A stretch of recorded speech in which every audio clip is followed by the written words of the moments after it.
Having considered the evidence, the court finds the defendant guilty.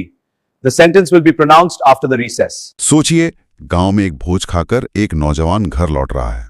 एक बिल्कुल सामान्य सी रात। लेकिन क्या हो अगर वो घर कभी पहुंचे ही नहीं और उसकी कहानी एक बहुत बड़े कानूनी मामले का हिस्सा बन जाए। आपके पास इस मामले पर एक रिपोर्ट है जो अदालत के फैसले का पूरा ब्यौरा देती है।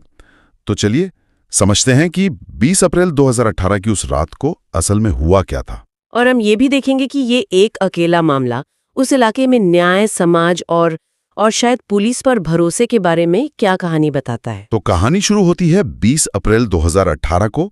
रात के करीब 11 बज रहे थे। काफी देर हो चुकी थी। हाँ, एक नौजवान था, मोहन मालाकार, गांव में ही एक भोज से मतलब खाना खाकर पैदल घर लौट रहा था। माहौल बिल्कुल शांत, जैसा कि गांवों में होता है। बिल्कुल, लेकिन ये शांति ये ज्यादा देर तक टिकने वाली नहीं थी। नहीं। रिपोर्ट के मुताबिक जैसे ही मोहन रंजीत मालाकार नाम के एक शख्स के घर के पास से गुजरा, अचानक 5 लोगों ने उसे घेर लिया। 5 लोग? हाँ, 5।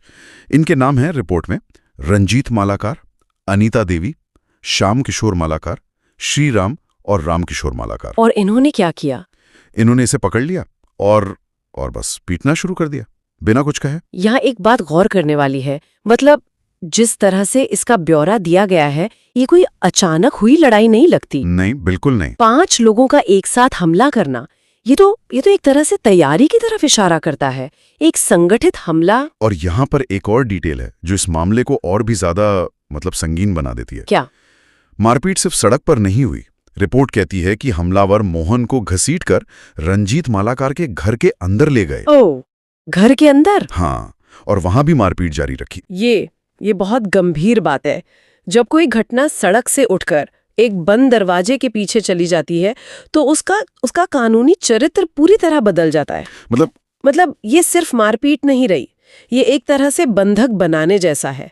इरादा साफ है कि आप जो कर रहे हैं उसे छिपकर और पूरी क्रूरता से करना चाहते हैं। इसी शोर शराबे के बीच मोहन के पिता निर्मल मालाकार जो पास में ही थे, वो अपने बेटे की चीखें सुनकर दौड़े। उन्होंने बचाने की बहुत कोशिश की, लेकिन अब सोचिए 5 लोगों के सामने वो अकेले क्या ही करते। कुछ नहीं कर पाए होंगे। हमलावरों ने उनके साथ भी मारपीट की। सोचिए उस पिता की बेबसी, अपनी आंखों के सामने अपने बेटे को पिटते देखना और कुछ ना कर पाना। हाँ, और इसके बाद निर्मल मालाकार ने जो किया वो इस केस का सबसे दिलचस्प और मेरे हिसाब से सबसे अहम मोड़ है। बिल्कुल, ये वो हिस्सा है जो हमें भारत की असली जमीनी हकीकत दिखाता है। क्या किया उन्होंने? वो बुरी तरह घबराए हुए थे। अपने बेटे को बचाने के लिए वो सीधे पुलिस स्टेशन नहीं भागे। अच्छा, तो कहाँ गए? रिपोर्ट के मुताबिक वो अपनी जान बचाकर गांव के मुखिया और सरपंच के पास मदद की गुहार लगाने पहुंचे। गांव से पुलिस स्टेशन की दूरी बहुत ज्यादा होती है। गांव के मुखिया, सरपंच और कुछ दूसरे लोग फौरन इकट्ठा हुए।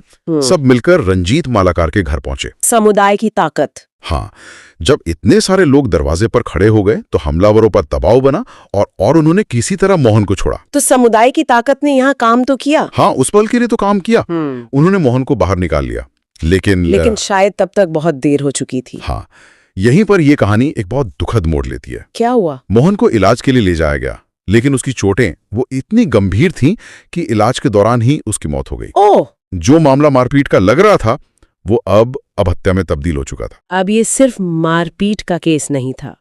अब अभियोजन पक्षिया ने सरकारी वकील पर यह साबित करने का भारी जिम्मा था कि मोहन की मौत का सीधा कारण वही चोटें थीं। और ये कि उनका इरादा जान लेने का था। बिल्कुल, अब दांव बहुत ऊंचे हो गए थे। तो मामले की सुनवाई शुरू हुई।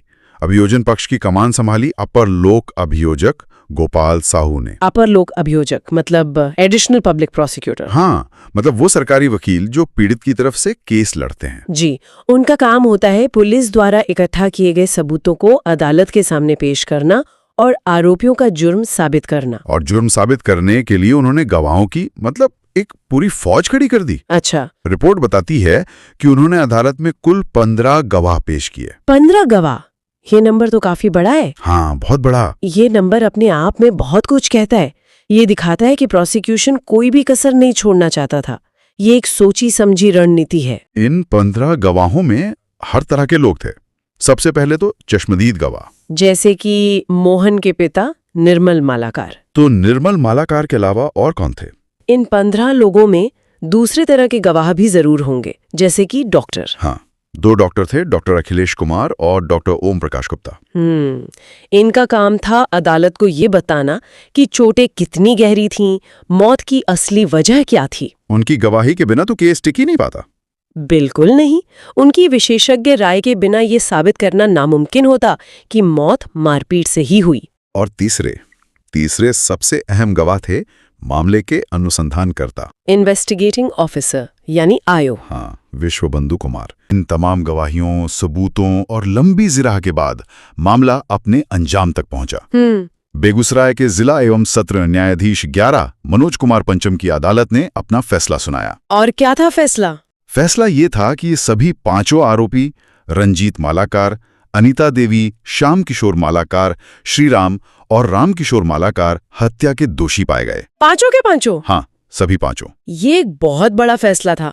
5 लोगों को एक साथ हत्या का दोषी ठहराना ये बताता है कि अदालत इस बात पर पूरी तरह सहमत हुई कि ये एक सामूहिक अपराध था। और मोहन की मौत के लिए ये 5 बराबर के जिम्मेदार थे। जी, प्रोसिक्यूशन ये साबित करने में कामयाब रहा कि इन सब का इरादा एक ही था। रिपोर्ट में आगे लिखा है कि अदालत ने सजा सुनाने के लिए 24 फरवरी की तारीख तय की, लेकिन कितनी सजा मिलेगी, उम्र कैद या कुछ और, ये तय नहीं था। हाँ, ये भारत की कानूनी प्रक्रिया का एक अहम हिस्सा है। दोष सिद्धि यानी कन्विक्शन और सजा यानी सेंटेंसिंग 2 अलग-अलग चरण होते हैं। पहले तय होता है कि जुर्म किया है या नहीं, फिर तय होता है कि उसकी सजा क्या होगी।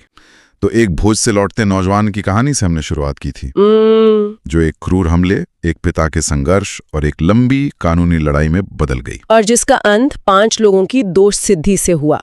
ये मामला हमें दिखाता है कि न्याय प्रणाली जमीनी स्तर पर कैसे काम करती है। शुरुआती संकट में पुलिस के बजाय समुदाय की भूमिका से लेकर अदालत के अंदर 15 गवाहों की रणनीति तक, और आखिर में ये भी कि कैसे एक अदालत का फैसला सिर्फ एक केस का निपटारा नहीं करता, बल्कि उस इलाके के लिए एक बड़ा सामाजिक संदेश और बहस का मुद्दा भी बन जाता है। और ये हमें एक विचार के साथ छोड़ जाता है जिस पर सोचा जा सकता है।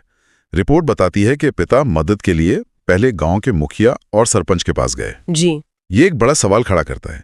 जब हम पर कोई मुसीबत आती है तो हमारा पहला भरोसा किस पर होता है? पुलिस और अदालत जैसी औपचारिक संस्थाओं पर, या हमारे अपने समुदाय की अनौपचारिक व्यवस्थाओं पर? और हमारा ये चुनाव यह हमारे और राज्य के बीच के रिश्ते की असलियत के बारे में क्या कहता है?